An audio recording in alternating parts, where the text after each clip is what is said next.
आप सभी को नमस्कार। मैं अवनीत कुमार आज आप सबके सामने आचार्य विनोबा भावे के बारे में बताने आया हूँ। विनोबा भावे हमारे देश के एक महान समाज सुधारक और स्वतंत्रता सेनानी थे। उनका भूदान आंदोलन, जिसे भूमि सुधार आंदोलन भी कहा जाता है, उन्होंने उसके माध्यम से गरीबों, जरूरतमंदों को उनका हक दिलाया था। उन्होंने स्वतंत्रता संग्राम में भी महत्वपूर्ण भूमिका निभाई थी। उन्होंने गांधीवादी आदर्शों पर चलकर असहयोग आंदोलन में भाग लिया, स्वदेशी वस्तुओं को बढ़ावा दिया। साथ ही साथ 1940 के व्यक्तिगत सत्याग्रह में पहले व्यक्तिगत सत्याग्रही के रूप में चुने गए, जिसके कारण उन्हें 5 साल की सजा हुई। उसके बाद भी उन्होंने स्वतंत्रता के पश्चात भूदान आंदोलन चलाया और भी बहुत सारे काम किए, जिसके कारण उन्हें भारत का राष्ट्रीय अध्यापक भी कहा जाता है। तो अब हम उसके आगे के बारे में बात करेंगे। तो सबसे पहले हम इस वीडियो में उनके निम्नलिखित बिंदुओं को देखेंगे। सबसे पहले हम जीवन के परिचय के बारे में देखेंगे, फिर उनके प्रारंभिक जीवन के बारे में देखेंगे, फिर उनके शैक्षणिक जीवन के बारे में देखेंगे, फिर उनके गांधी जी से मुलाकात के बारे में देखेंगे। उसके बाद विनोबा भावे और वर्धा शहर, मतलब विनोबा भावे अपने जीवन का अधिकांश समय इसी वर्धा शहर में बिताए थे, तो उनका इस शहर से जुड़ाव को देखेंगे। उनके बाद उनका स्वतंत्रता संग्राम में योगदान के बारे में जानेंगे। फिर भूमि सुधार आंदोलन से भू-अदान आंदोलन भी कहा जाता है, उनके बारे में देखेंगे। उसके बाद हम पुनर्जागरण में उनका योगदान देखेंगे और फिर उनके प्रति उनके कार्यों के प्रति उन्हें क्या-क्या सम्मान मिला, उनको देखेंगे। तो हम आगे उनके जीवन परिचय के बारे में देखें तो उनका वास्तविक नाम विनायक नरहर भावे, जिन्हें विनोबा भावे के नाम से जाना जाता है, एक भारतीय स्वतंत्रता सेनानी, सामाजिक कार्यकर्ता और गांधीवादी नेता थे। उन्होंने महात्मा गांधी के आध्यात्मिक उत्तराधिकारी माना जाता है और वे भूदान आयोग आंदोलन के संस्थापक थे। उन्हें भारत का राष्ट्रीय शिक्षक कहा जाता है, जैसा कि मैंने आपको पहले बताया था। वह सत्य, अहिंसा और मानवाधिकारों के प्रबल समर्थक थे।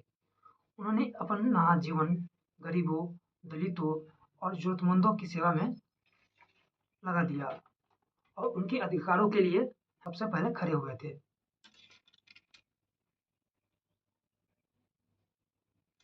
अब देखिए उनका प्रारंभिक जीवन के बारे में। तो विनोबा भावे का जन्म 11 सितंबर 1895 को महाराष्ट्र के तटीय क्षेत्र कोकोना के कोलोबा में एक आदिवासी बहुल गागोजी नामक एक छोटे से गांव में एक चित्त-पावन ब्राह्मण परिवार में हुआ था। कहने का अर्थ है कि उनका जन्म 11 सितंबर 1895 को महाराष्ट्र के कोकोना क्षेत्र के कोलोबा में हुआ था, जो एक आदिवासी समुदाय था।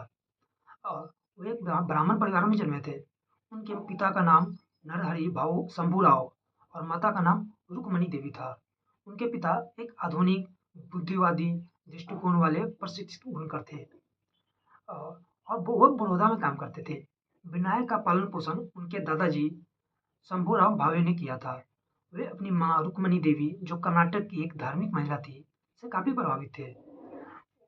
विनोबा भावे को अध्यात्म से संस्कार देने, उन्हें भक्ति वेदांत की ओर ले जाने, बचपन में उनके मन में संन्यास और वैराग्य की प्रेरणा जगाने में उनकी माँ रुक्मणी बाई, जिसे रुक्मणी देवी कहा जाता है, का बड़ा योगदान था। कहने का अर्थ है कि वे बचपन में ही अध्यात्म की ओर उन्हें काफ़ी अच्छा लगता था और वे वेदांत आदि के बारे में जानने लगे थे। इसमें उन्होंने सबसे बड़ी भूमिका उनकी माताजी ने निभाया था। तो आगे देखेंगे उनके शैक्षणिक जीवन। तो मैं विनायक भावे बचपन से ही काफ़ी पढ़ने लिखने में अच्छे थे। वो उनकी बुद्धि काफ़ी अत्यंत प्रखर थी। उनका प्रारंभिक शिक्षा बड़ौदा में ही हुआ। उसके बाद उन्होंने जब वो हायर एजुकेशन के लिए जा रहे थे, तो 1916 में बीएचयू में गांधी जी ने भाषण दिया था। तो उसी समय जब गांधी जी का इन्होंने भाषण सुना, तो ये उनसे काफ़ी प्रभावित हुए और रास्ते में ही जब वो जा रहे थे, तो रास्ते में ही उन्होंने अपना जो सर्टिफिकेट था, उसे जला फाड़ दिया और वापस आ गए। फिर उन्होंने गांधी जी से पत्र व्यवहार किया और गांधी जी से मिलने के लिए वो फिर चले गए। तब गांधी जी से उनकी मुलाकात को देखेंगे, तो महात्मा गांधी की चर्चा मैंने आपको पहले ही बताया कि 1916 में 15 में गांधी जी दक्षिण अफ्रीका से आए थे। 1916 में उन्होंने बीएचयू में भाषण दिया था। तो वे उस भाषण के बाद एक बड़े नेता के रूप में उभरे थे। उनके भाषण से ये काफ़ी प्रभावित हुए और उनसे पत्र व्यवहार किया और 7 जून 1916 को गांधी से मिलने हुए कोचरब आश्रम पहुंच गए, जो अहमदाबाद में है। जब वो वहाँ पहुंचे तो गांधी जी उस समय एक साधारण आम जनता की तरह सब्जी काट रहे थे। इससे विनोबा भावे इतने प्रभावित हुए, उन्होंने देखा कि एक इतने बड़ी राष्ट्र नेता एक आम जनता की तरह सब्जी काट रहा है, तो उन्हें उससे काफ़ी प्रभावित हुए और कहा जाता है कि उस एक मिलन के बाद वो गांधी के ही हो गए। उन्होंने गांधी के ही आदर्शों को अपना लिया और गांधी जी के अनुसार ही अपना संपूर्ण जीवन व्यतीत किया। तो अब हम देखेंगे उनका विनोबा भावे और वर्धा शहर के बारे में। तो जैसा मैंने आपको बताया कि जब वे गांधी से मिले थे, तो 8 अप्रैल 1921 को देश में असहयोग आंदोलन चल रहा था। इसी समय गांधी जी ने उन्हें अपनी वर्धा में स्थित आश्रम का कार्यभार विनोबा भावे को दिया। उसके बाद विनोबा भावे ने 1923 में वर्धा में ही मराठी में मासिक पत्रिका महाराष्ट्र धर्म का प्रकाशन शुरू किया था, जिसमें उपनिषदों, वेदों आदि के बारे में निबंध छपते थे। उन्होंने 1934 में वर्धा के पास पवनार गांव में धाम नदी के तट पर परमधाम आश्रम की स्थापना की और जो ये परमधाम आश्रम है, यहीं पे वे अपना संपूर्ण जीवन आगे चलकर व्यतीत किए और यहीं उनका मृत्यु हुआ था। आप देखेंगे कि उनकी मृत्यु 15 नवंबर 1982 को हुआ पवनार में। तो वो पवनार धाम था।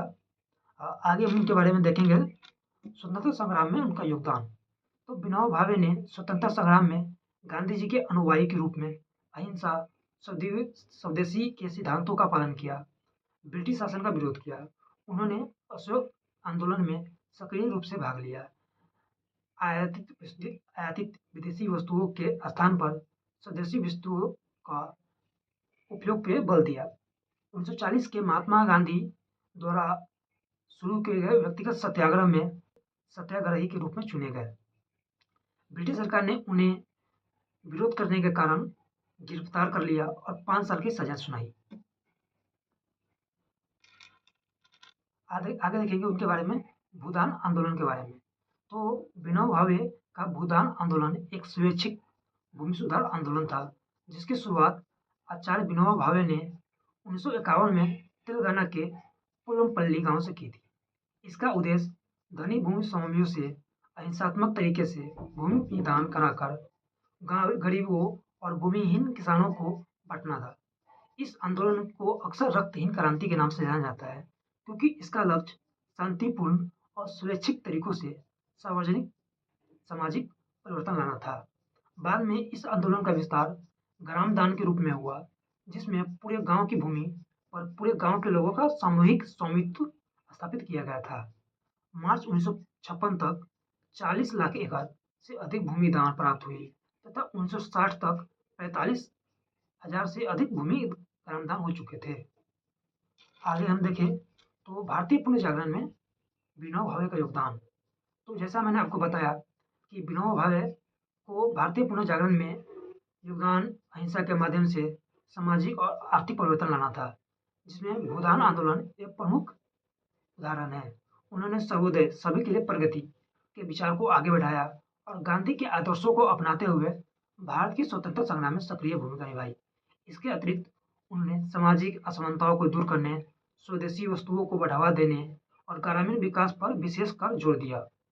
और जैसा कि आपको मैंने बताया, भूदान आंदोलन इसके बारे में बताया कि एक स्वैच्छिक और भूमि सुधार आंदोलन था, जिसमें धनी व्यापारियों, भूमि स्वामियों से स्वैच्छिक तरीके से अहिंसात्मक रूप से समझाकर भूमि दान करवाई गई थी और उसे गरीबों और जरूरतमंदों में बांटा गया था। सर्वोदय और सामाजिक न्याय। उन्होंने सर्वोदय अर्थात सभी के लिए प्रगति का सिद्धांत लागू किया और समाज में स्थापित असमानताओं को दूर करने का प्रयास किया। दलितों और वंचितों के अधिकारों के लिए काम किया। स्वतंत्रता संग्राम में योगदान। जैसा कि मैंने आपको बताया, इन्होंने असहयोग आंदोलन में सक्रिय रूप से भाग लिया। 1940 के व्यक्तिगत सत्याग्रह, जिसे गांधी जी द्वारा शुरू किया गया था, उसमें पहले व्यक्तिगत सत्याग्रही के रूप में चुने गए थे। आध्यात्मिक और शैक्षिक योगदान। जब ये व्यक्तिगत सत्याग्रह के रूप में चुने गए थे, तो इन्होंने इनके विरोध के कारण अंग्रेजों ने इन्हें गिरफ्तार कर लिया था। इन्हें धुलिया जेल में भेजा गया था, जहाँ इन्होंने कैदियों को भगवत गीता के बारे में पढ़ाया। उसके बाद देखिए इनका सामुदायिक नेतृत्व। उन्होंने गांधीवादी विचारों के आधार पर काम किया और ग्राम सभा, भूदान आंदोलन आदि का नेतृत्व किया था। इनके बाद देखेंगे इनके सम्मान के बारे में। तो विनोबा भावे को उनके कार्य के प्रति, उन्होंने जो भारत के प्रति जो कार्य किए, उनके कारण 1958 में सामुदायिक नेतृत्व के लिए पहला अंतर्राष्ट्रीय रेमन मैगसेसे पुरस्कार और 1983 में मरणोपरांत देश के सर्वोच्च नागरिक सम्मान भारत रत्न से सम्मानित किया गया। आपको मैं बताऊं कि रेमन मैगसेसे पुरस्कार ये पाने वाले भारत के पहले व्यक्ति थे और इन्हें ये सामुदायिक नेतृत्व जैसे भूदान आंदोलन, ग्रामदान आदि के लिए दिया गया था। भारत रत्न इनके संपूर्ण कार्यों के लिए 1983 में मरणोपरांत इन्हें भारत के सर्वोच्च नागरिक सम्मान भारत रत्न से सम्मानित किया गया। इस प्रकार इसका जीवन देखें तो हमारे लिए काफ़ी प्रेरणादायक रहा है। हम इनसे सीख सकते हैं कि कैसे इन्होंने सत्य और अहिंसा को अपनाकर भारत में सामाजिक सुधार आंदोलन को लाया, उसको बढ़ाया, गरीबों को उनका हक दिलाया। इस प्रकार हम देखें तो हम भी उनसे सीख सकते हैं और आगे उन्हीं के राह पर चलकर हम भी कुछ भारत के लिए काम कर सकते हैं और भारत के विकास में अपना योगदान दे सकते हैं। इसी के लिए मैं अपनी बात को रखता हूँ। हो सके आगे मिलना जारी रहे। धन्यवाद।